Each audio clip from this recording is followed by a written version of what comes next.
네, 강프로입니다. 알테오젠 보겠습니다. 알테오젠 오늘 1.7%밖에 안 빠졌습니다. 시장은 2.3% 정도 빠졌어요. 코스피 2.28, 코스닥은 2.3% 빠졌는데 알테오젠은 1.75%밖에 빠지지 않았다. 자, 제가 알테오젠을 이야기를 하면서 계속해서 말씀드리는 게 있죠. HLB입니다. HLB도 오늘 3% 정도밖에 빠지지 않았다. 시장보다는 조금 더 빠졌는데 시장 평균이 2.3% 빠졌으면 이렇게 변동성이 큰 바이오 종목군들은 상당히 안 좋은 모습을 보여야 되는 게 맞습니다. 근데 그런 부분을 감안하더라도 굉장히 양호한 모습을 보였다. 자, 근데 두 개가 다 동일한 구간에서 조정을 받고 있다는 걸 우리는 볼 수 있죠. 즉 주식은 뭉쳐 다닌다. 그렇죠? 그럼 뭉쳤을 때 뭐가 나와요? 근 시세가 나온다. 그렇죠? 큰 시세가 나와요. 왜? 앞으로 좋을 부분을 먼저 반영하니까. 근데 그게 섹터별로 온다는 거예요. 그 섹터별로 온다는 건 금리에 대한 부분이 민감하고, 그리고 금리에 대한 부분이 민감하고, 그 내용을 가지고 지금 불안 요인들 있잖아요. 이란에서 문제가 생긴 부분, 중동 불안에 대한 부분, 이런 부분이 복합적으로 작용하면서 오늘 시장을 급락시킨 건데, 연결되면서 굉장히 나빠질 수 있는지 그 내용에 대해서 이야기를 드리도록 하겠습니다. 가장 중요하게 생각해야 되는 건 알테오젠 그리고 HLB를 포함해서 이 바이오 종목군들은 올해 굉장히 좋을 겁니다. 그리고 셀트리온도 그렇고 전체적으로 좋은 종목이 있고 안 좋은 종목이 있죠. 근데 정말 제가 중요하게 보고 있고 말씀드릴 수 있는 건 HLB하고 알테오젠이 올해 바이오의 대장이 될 거다. 그럴 수밖에 없어요. 자, 왜 그런지 일단 시장 먼저 체크하겠습니다. 환율이 1,400원입니다. 이게 위험할까?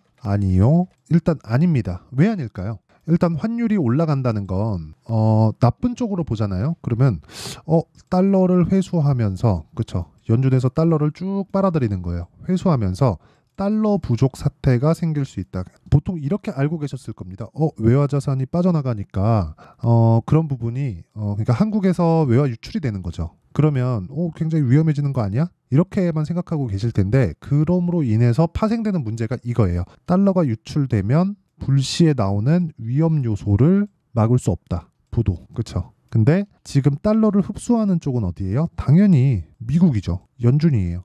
왜? 물가 잡으려고. 그러니까 지금 중동 쪽의 불안 요인이 딱 생겼을 때 이거 금리를 늦게 금리를 못 낮추겠네? 이런 부분에 대한 내용이 생긴 겁니다. 그러니까 이게 좋다고 볼 수는 없지만 시장이 올라와 있는 그런 상황에서는요, 과열을 시키는 관점에서는 그렇게 나쁘다고 볼 수는 없다는 이야기. 그리고 무엇보다 이건 나쁜 쪽으로 봤을 때의 문제고요. 이걸 좋은 쪽으로 해석하잖아요. 그러면 수출 기업이 많이 포진되어 있는, 거의 100%죠. 그렇죠? 거의 100% 포진되어 있는 한국 시장의 특성을 봤을 때 환율이 높아진다. 그러면 실적에 대한 개선세가 됩니다. 그리고 무엇보다 알테오젠, 해외에서 돈 받아오죠. 달러로 받아오죠. 그리고 HLB, FDA 통과되면 뭐 돼요? 미국에서 팔죠. 그럼 달러로 받아오죠. 그럼 이런 부분은 당연히 원화 표시된 실적으로 봤을 때 실적에 대한 개선세가 나온다. 근데 이 두 가지 다 실적이 어때요? 적자예요. 근데 왜 올라가요? 미래 가치를 먼저 반영하니까.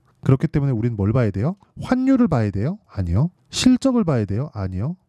실적은 조금 봐야 돼요. 그 실적이 좋아지는 것을 봐야 돼. 그러니까 좋아질 수 있는 환경이 갖춰지는가를 봐야 돼. 그래서 지금 특이점을 보면 원래 한국 시장의 바이오는 10조를 못 넘었습니다. 실제 실적을 내는 요 정도의 실적을 내는 기업들이 있어요. 셀트리온, 그리고 삼성바이오로직스 이런 쪽 말고는 10조를 못 넘었었습니다. 근데 알테오젠도 그렇고 HLB도 그렇고 10조를 넘어섰죠. 왜? 실적이 개선될 수 있는 환경을 갖췄으니까. 알테오젠 뭐예요? 독점 계약 머크하고, HLB 뭐예요? FDA 승인. 연준에서 만약에 억지로 죽이려고 그래야 내가 살아, 이런 상황이면 지금 제가 하는 말 다 틀리거든요. 근데 그런 상황은 아니에요. 그런 상황을 만들려면 예전처럼 돼야 되는데 지금은 다 묶여있죠. 그렇죠? 미국에서 중국을 한 방에 죽일 수 있는데 나도 죽으니까 천천히 죽이려고 하는, 중국에 있는 의존도를 조금씩 낮춰가면서, 그렇죠? 야, 니네 크는 건 알겠는데 조금 천천히 커. 그렇죠? 근데 너무 확 죽이려면 죽이겠지만 이 상황을 만들지 않는 겁니다. 그래서 환율에 대한 부분은 너무 그렇게 생각을 할 필요가 없다. 물론 경계는 하고 있어야 됩니다. 그래야 우리가 종목에 대한 타점을 잡을 수 있어요. 어쨌든 지금 제가 이야기를 드리는 내용은 언론에서 문제를 삼겠지만, 그쵸? 이거 제가 써가면서 말씀드릴게요. 환율은 언론에서 위험하다고 문제를 삼겠지만 전혀 문제가 안 된다. 환율이 올라가면 시장은 내리고, 시장이 내리면서 버티는 종목들이 시장이 다 내린 이후에 주도주가 된다 이겁니다. 근데 지금 오늘 알테오젠 어떻게 됐어요? 1.75%. 그쵸? 하락한 폭이 그렇게 크지 않아. 왜? 먼저 내렸으니까. 근데 지금 저가를 찍고 확인하는 부분이 어디예요? 2월 달에 반등한 가격보다 월등히 높죠. 그러면 이때보다 이때의 기대치가 더 높다는 거예요. 이거를 시장이 반영하고 있는 겁니다. 시장이 빠지는데도 불구하고요. 그래서 타점을 잡는 게 중요하다. 그쵸? 자, 간단하게 제가 이런 내용을 이해했을 때 어느 정도 수익을 내는지 보여드리겠습니다. 1월 1일, 4월 16일, 3달 반 53% 계좌 수익. 그쵸? 자, 종목군의 공략 지점도 보여드리겠습니다. 보세요. HLB 제약 어때요? 돌파하는 구간 매수 쭉 올라가죠? 수익. 이런 식으로 상황을 만들어가는 게 중요합니다. 그리고 HLB 그쵸? 이런 내용들 올라갈 때 매수 계속해서 어디? 제가 이게 보세요. 5만 원에 근접했을 때부터 매수를 했고 지금 9만 5천 원. 가만히 가지고 있어도 한 100% 정도 수익이겠지만 이건 못해요. 그렇기 때문에 중간중간 13, 18 쭉 내려가면 31 이런 식으로 수익을 내고 있다. 그리고 이런 부분에 대한 내용을 제가 여기 소통방에서 모두 공유합니다. 최근에 보세요. 이란에 대한 문제, 뭐 그런 문제 생기죠. 한국석유, 흥구석유 이렇게 생깁니다. 어때요? 시장감에서 8시 50분, 8시 50분 이렇게 됩니다. 장시작 전에 왜? 다 돌파 구간에 공략을 하잖아요. 그래서 매매하는 과정에서 내가 가격을 못 잡겠다. 그리고 알테오젠에 대한 실시간 타점이 궁금하다 하시는 분들은요. 소통방에 들어와서 배우시면 되고요. 다 무료로 진행합니다. 자, 그래서 구독과 좋아요 이 2개 부탁드리고요. 상단에 있는 전화번호로 제가 10억 만들기 프로젝트를 진행하고 있으니까 10억, 자 10억이라고 문자 보내주시거나 아니면 소통이라고 문자 보내주시면 되고 10억 만들기 프로젝트에 대한 중간 결과는 여기 53% 그쵸? 53% 내 계좌 수익으로 인증을 하겠습니다. 이 내용 여기는 제가 매매하는 걸 다 같이 올려드린다고 생각하시면 됩니다. 그래서 매매하는 과정에서 너무 어렵다 하시는 분들은요. 소통방으로 들어오시면 됩니다. 자, 그러면 이 내용, 그쵸? 제가 어느 정도 수익 내고 있고 어떤 타점을 잡고 있는지 다 말씀드렸으니까 이 내용을 가지고 우리가 종목군을 보잖아요. 그러면 다르게 보이실 겁니다. 알테오젠 왜 올라가요? 앞으로 좋아지니까. 그러면 올라가서 악재 많이 올라간 것 말고 무슨 악재? 환율 문제가 돼요? 아니요. 달러 받으니까 상관없다. 그렇죠? 그러면 알테오젠에 대한 부분 시장이 빠지면 시장이 밀어 올릴 수 있는 환경을 갖추게 된다. 이게 핵심이에요. 그럼 뭘 잡아야 돼요? 가격 잡아야 돼요. 가격. 그래야 내가 돈을 벌죠. 진짜 우리 돈 버는 것만 생각합시다. 막 좋은 내용 뭐 이게 좋습니다. 저게 좋습니다. 이게 아니라 알테오젠이 지금 좋은 이유는 머크와의 계약권 때문에 그렇습니다. 그렇죠? 테르가제까지 포함한 이런 내용 ALT-B4 그렇죠? 이런 내용들로 인해서 돈으로 바꿀 수 있는 건 내가 가격을 얼마에 잡는지예요. 그게 정말 중요합니다. 그래서 제가 심플하게 말씀드릴게요. 그 가격을 얼마에 잡는지 보유 전략. 그렇죠. 보유 전략을 짜는 것. 이게 정말 중요합니다. 2주 안쪽으로 다 끊어야 돼요. 수익 전환시키는 건. 그래서 이 내용에 대한 부분 그리고 알테오젠 지금 정말 중요한 구간이기 때문에 제가 실시간 타점을 문자로 공유를 해드리도록 할 테니까 구독과 좋아요 이 2개 눌러주시고요. 상단에 있는 전화번호로 알테오젠 자 알테오젠이라고 문자 보내주시는 분들에 한해서만 제가 단기 보유 전략과 함께 실시간 타점을 공유해 드리도록 하겠습니다. 자 내용 정리 한번 할게요. 환율 문제없다. 왜? 연준이 만들었으니까. 연준 왜 금리를 아직까지 유지할까요? 버틸만 하니까. 중동 불안에 대한 문제 인플레이션 띄워 금리 늦게 낮춰요. 이러므로 인해서 미국의 경기 침체 와요. 그럼 뭐예요? 금리 가파르게 낮춥니다. 그렇죠? 그럼 그 전까지 주가 올라가면 어떻게 돼요? 금리 낮추면 폭락 나옵니다. 근데 지금 그런 상황이 나오기 전에 주가가 내려요. 어떤 문제로 인해서 매수 기회 잡으면 된다. 언제? 단기 보유 전략. 끝. 그쵸? 이런 부분을 지금 상황에 대해서 이해를 하셔야 되니까 이 상황을 활용해서 어떻게 매매를 하고 어떻게 이어갈지를 제가 다 이해를 시켜드리도록 할 테니까 영상 끝까지 시청하시고요. 모든 분들이 성공 투자하셨으면 참 좋겠습니다. 그리고 환율 올라가고 시장 빠지는 거 전혀 걱정하지 마시고 지금 알테오젠 준비해야 될 때가 됐습니다.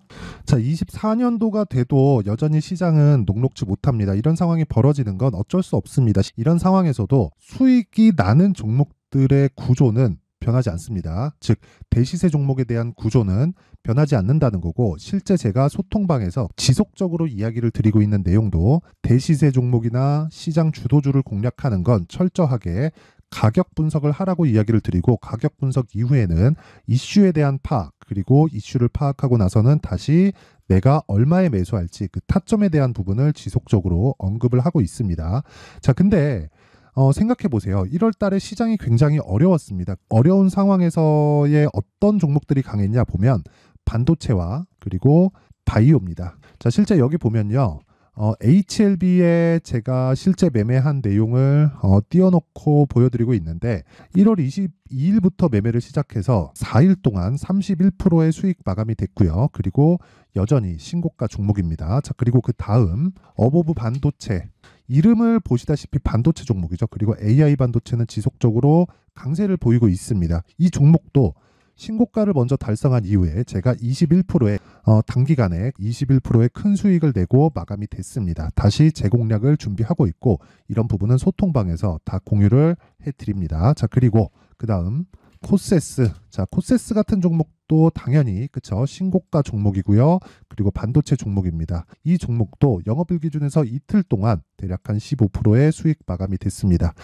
내용을 한번 보시면 어떻습니까? HLB를 포함해서 뭐 30%, 20%, 뭐 15% 이런 식의 수익이 지속적으로 발생하고 있는데 이 세 종목 모두 다 신고가 종목이고 1월 달에 시장이 약세를 보이고 있는 구간에서도 강했었던 그런 종목입니다. 특징점이 하나 있는데 그 이슈에 앞서서 가격이 먼저 반영했다는 거죠. 자, 근데 그게 기업 밸류업 프로그램이라고 하죠. 그 종목들도 마찬가지입니다. 오늘은 그 부분에 대해서 이야기를 드릴 텐데 그렇게 제가 가격을 먼저 보고 이슈에 대해서 파악하는 이유는 결과적으로는 큰 시세를 먹기 위한 사전 준비 작업입니다. 실제로 큰 시세를 먹기 위해서 사전 준비 작업을 했을 때 여기 레인보우 로보틱스 127% 그리고 ISC 98% 그리고 한미반도체 97%의 큰 수익을 내는 상황을 만들 수 있습니다. 어떤 식으로 소통방에서 진행됐는지 그쵸, 그 상황을 제가 이야기를 드린 건데 이런 상황도요 당연히 신고가를 공략했을 때 가능한 겁니다. 자, 그러면 이번에도 마찬가지입니다. 그쵸, 정부 주도의 코리아 디스카운트 해소 방안이 2월 달에 발표를 하고요. 그리고 2월 달에 발표된 내용을 토대로 주가가 움직이는 게 아니라 이미 움직인 내용이 있죠. 실제 이 내용은 크게 중요한 게 아니라는 겁니다. 실제 움직인 내용을 보면 자, 기아차입니다. 실제로 12월 달에 신고가를 만들어 놓고 정부에서 입김을 불어 넣으니까 순식간에 기아차를 포함해서 현대차 같은 거대 기업들의 주가가 2주도 채 되지 않아서 40% 정도의 큰 시세를 냅니다. 자, 그러면 우리는 어떤 종목을 봐야 될까요? 이슈를 파악해야 되는 것도 맞지만 철저하게 가격에 맞춰서 매매를 해야 되는 게 당연히 중요합니다. 정부가 주도하는 정책 방향이 있겠죠. 그 방향에 맞춰서 우리가 종목을 찾을 필요가 있다. 자, 그러면 답이 나왔습니다. 정부가 주도하는 방향에 맞춰서 제2의 기아차를 찾는 게 지금은 중요하다. 근데 정부 정책의 방향에 맞게 가자. 그랬을 때 앞서서 제가 보여드렸었던 내용인 여기 레인보우 로보틱스 127% 그리고 ISC 98% 그리고 한미반도체 97%와 같은 수익을 낼 수 있습니다. 물론 시간에 대한 부분은 최소 2주의 시간이 필요하고요. 그리고 최장 3개월 안에 끝내야 됩니다. 자, 기아차의 시세를 보셨던 것과 같이 2월 달에 정부 정책의 방향이 결정되고요. 바로 3월 달이면 시행입니다. 자, 그러면 우리는 거기에 맞춰서 당연히 종목을 찾아야 되고 제가 제2의 기아차를 찾아놨습니다. 제가 아까 전에 소통방에서 이야기를 드렸었던 내용 다 공개를 해드렸는데 그 내용처럼 종목만 받고 싶다 하시는 분들은요. 상단에 있는 제 전화번호로 대시세, 자, 대시세라고 문자를 보내주시면 정부 정책의 방향에 맞는 종목을 모든 분들에게 무료로 공개를 해드리도록 하겠습니다. 자, 제가 원하는 건 채널 성장이 목적입니다. 자, 그래서 구독과 좋아요 꼭 좀 부탁드리고요. 모든 분들이 정부 정책에 맞는 방향으로 매매를 이어가서 큰 수익 보셨으면 좋겠습니다.